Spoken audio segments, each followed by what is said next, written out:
वर्ष पूर्व में इसी दिन गुरु महाराज के चरणों में कुंडलपुर में संघ में मेरा प्रवेश हुआ था।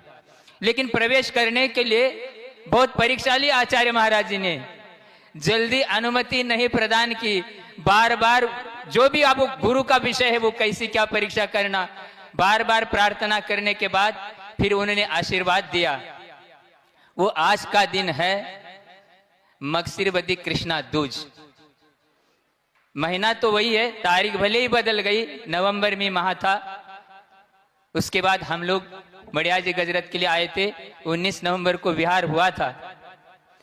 और जब प्रथम चातुर्मास अमरकंटक में हुआ, उसके पूर्व में भी आचार्य श्री पहली बार अमरकंटक गए थे, आचार्य महाराज भी साथ में थे, हम लोग ब्रह्मचारी अवस्था में थे।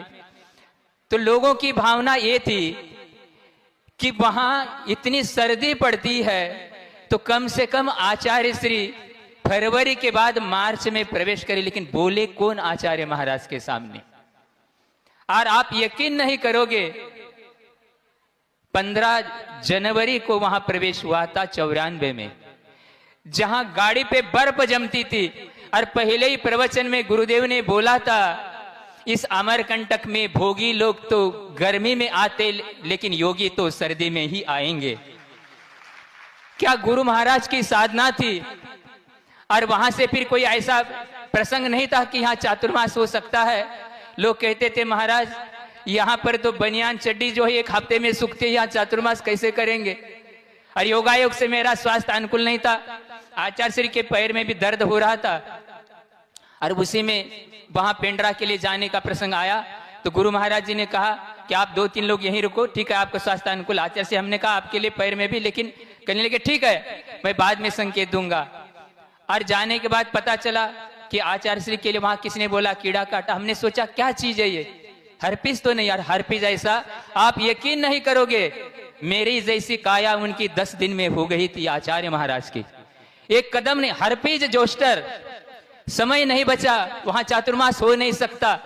और वहां से निकल करके आचार्य श्री बस पास के ही जहां पर औषधि थोड़ी सी कुछ लेकर के 2-4 मिनट में बैठ जाते थे।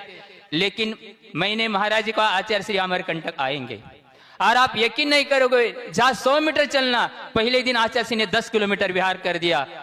आचार्य बनना बच्चों का खेल नहीं बंधु, वीर्याचार क्या होता है सोचो ये। और वहां से विहार करके आए और हम लोग अगवानी करने गए। पूनम के दिन आए थे, एकम के दिन आचार्य श्री ने आहार किया, दूज के दिन उपवास कर दिया केशलोच। सोचो आप क्या उनकी स्थिति, पैर रख नहीं पा रहे थे फिर भी। और वहां फिर स्थापना का फिर एक आहार करके फिर उपवास उन्होंने किया कि चौथ का उल्लंघन नहीं हो सकता। ये गुरु महाराज की, गुरु की महिमा वर्णी न जाए। और 2003 में जब दूसरे चातुर्मास में वहां प्रसंग आया कि वहां उपराष्ट्रपति आ रहे, आचार्य श्री के पास संदेश आया वो 12 से 1 के बीच में आने वाले हैं। तो गुरु महाराज जी ने कहा कि मैं अपने सामाई के लिए कभी भी गौन नहीं कर सकता। और यदि फिर आप लोग अपनी व्यवस्था देख लो, कितने निष्पृह थे आचार्य महाराज जी। वो अपना समय बदल करके आए, लेकिन अपने उन्होंने किसी भी आवश्यक में, जैसे अभी महाराज बता रहे, कभी भी उन्होंने कार्य नहीं किया। ये कितनी उनकी महिमा है। और 1980 में आचार्य महाराज सुनाते जो उनके साथ में थे, जब वाचना हुई थी, कितने वर्ष हो गए 1980 को, देश के बड़े बड़े विद्वान षटखंडागम की, धवला की वाचना विद्वान करते थे। और उसमें फिर आचार्य महाराज अपना आशीर्वचन और उनकी जो शंकाएं थी उसका समाधान देते थे। तो आचार्य महाराज की निर्दोष चर्या, दर्शन, ज्ञान, चारित्र, इनकी प्रखरता देख करके सारे समाज ने, हजारों लाखों लोगों ने यह निर्णय किया कि आचार्य महाराज के लिए चारित्र चक्रवर्ती पदवी दी जाए। और बाद विद्वानों ने भी उसका समर्थन किया। लेकिन जब आचार्य महाराज का आशीर्वचन का समय आया, 1980 के कितने साल हो गए, आचार्य श्री की शरीर की आयु कितने वर्ष की थी उस समय? 1940 का उनका जन्म, हाँ कितने? 34। तो ये तीर्थंकर के जैसे 34 अतिशय होते, ये भी अतिशय से कम मत समझना। जब आचार्य श्री के लिए आशीर्वचन का समय आया तो गुरुदेव ने प्रसन्नता के साथ कहा कि मैं तो निरापद बनना चाहता हूं, ये मेरे नाम के पीछे आप कोई भी उपाधि नहीं लगाओगे। ये गुरु महाराज जी ने जो दिया है, ये मार्ग की व्यवस्था है। आचार्य पद जो उन्होंने दिया है वो गुरु ने दिया है, ये मार्ग की व्यवस्था है। बाकी मेरे लिए कोई भी उपाधि की आवश्यकता नहीं है। आप सोचिए कैसी उनकी स्थिति थी।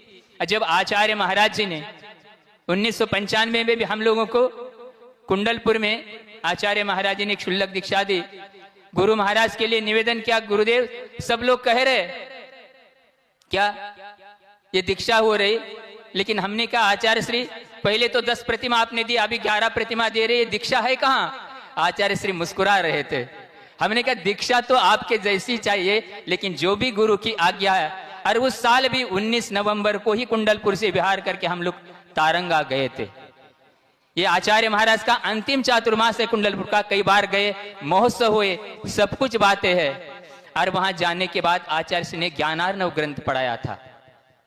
उस समय भी मैं क्षुल्लक अवस्था में, जिनके बाजू में अभी बैठा है, उस समय में आचार्य महाराज मुनि अवस्था में उनके ही पास रहता था।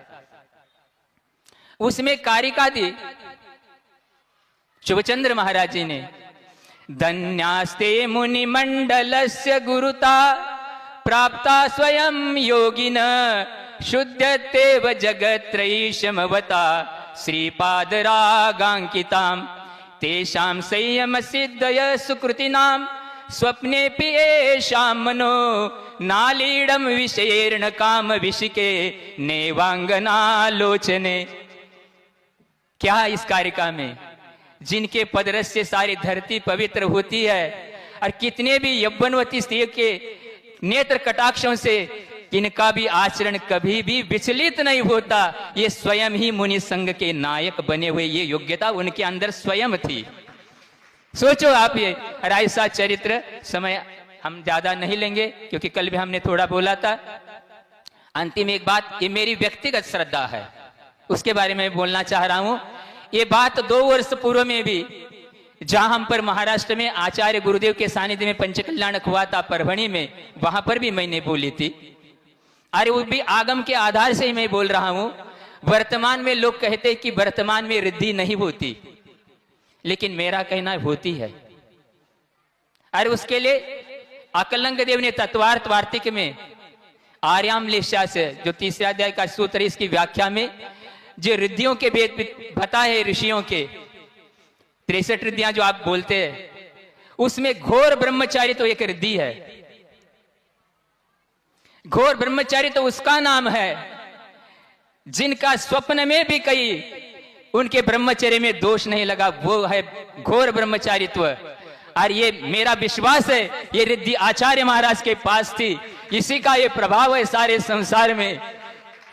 कहा जाता है जिनका रत्नत्रय निर्दोष होता है, उसके कार्य में देवता भी विघ्न नहीं कर सकते। ऐसा प्रताप उन गुरुदेव का था, और उन्होंने हम लोगों के ऊपर इतना उपकार किया है।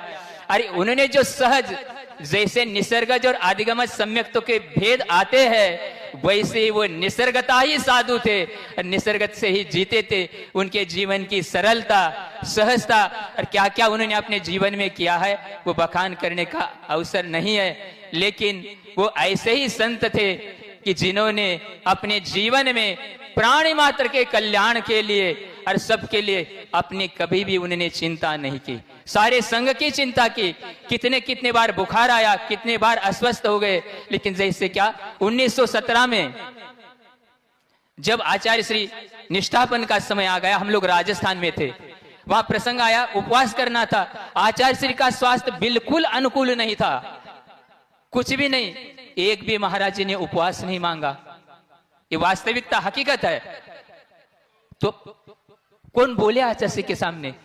फिर किसी ज्येष्ठ महाराज ने निवेदन किया, गुरुदेव ये उपवास तो बाद में भी किया जा सकता है। तो क्या उत्तर दिया आचार्य महाराज जी ने? मैं तो अपना संकल्प कर चुका हूं, आप लोग अपना देखिए। शिष्यों को भी बाध्य नहीं किया, इसलिए इतने हजारों के सबके शिष्य शिष्याओं के जो गुरु होते हुए भी उन्होंने संघ को संघ कभी नहीं बनाया। किसी भी देश में, क्षेत्र में किसी भी शिष्य से पर उनका स्वामित्व नहीं आया, वो अंतरंग से निष्परिग रहते। सब शिष्यों ने बार बार क्रम से उपवास लिया, मगर वो चल करके ही सबको बिना बोले इस प्रकार का आदर्श रखते थे। हमारे जीवन भी ऐसा आदर्श हमेशा सामने रहते हुए अब गुरुदेव के लिए प्रार्थना करते हैं कि वह हम लोगों के जीवन में और भी उत्थान के लिए प्रकाशन करे, इसी भावना के साथ।